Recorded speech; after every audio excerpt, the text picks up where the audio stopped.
Was there a particular member of Mystery Inc. that you were drawn to write for? We started out with, we knew we couldn't really mess with Shaggy and Scooby too much, you know, and they were basically fine how they were. They had very specific points of views as characters, and we all knew they were terrified and hungry, you know. Matthew Lillard, who voiced Shaggy, he played Shaggy in the live action movies.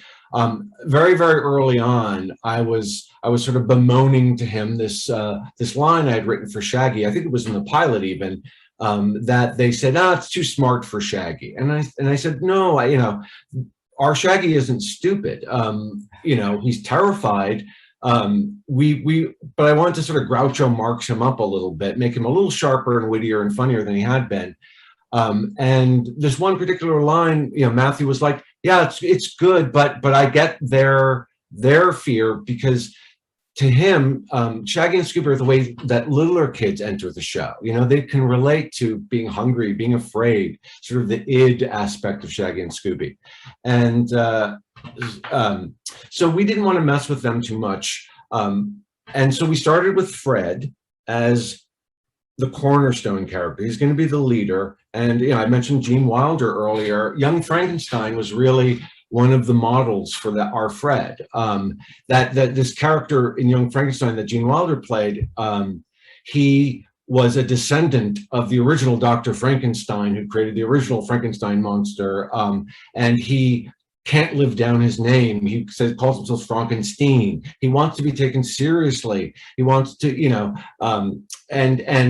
and he's always very insecure about it and trying to get control. And we sort of gave that sort of control freakness to Fred.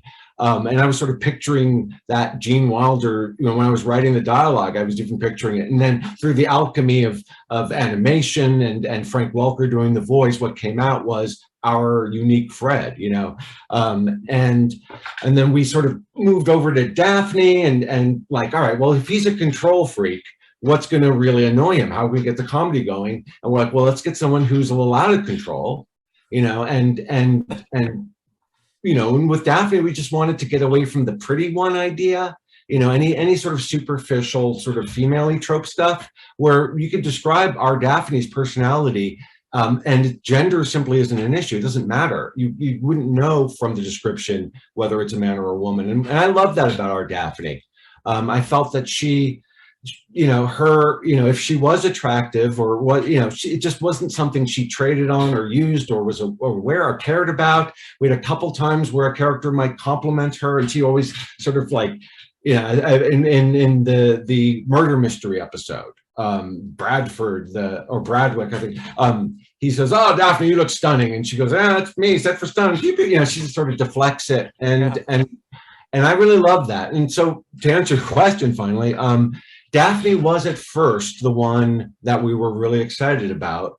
And we remained really excited about her. She was always so much fun to write. As the series progressed, my attention turned more to Fred, and I began having a lot of fun with Fred. And I think you see it sort of in the second season, a lot of Fred-centric episodes. And it just sort of opened up and became just sort of organically that. But yeah, Daphne and Fred ended up being, you know, my favorites, and a lot of fans' favorites. And who would have ever guessed Daphne and Fred would be the favorites on a Scooby Doo show?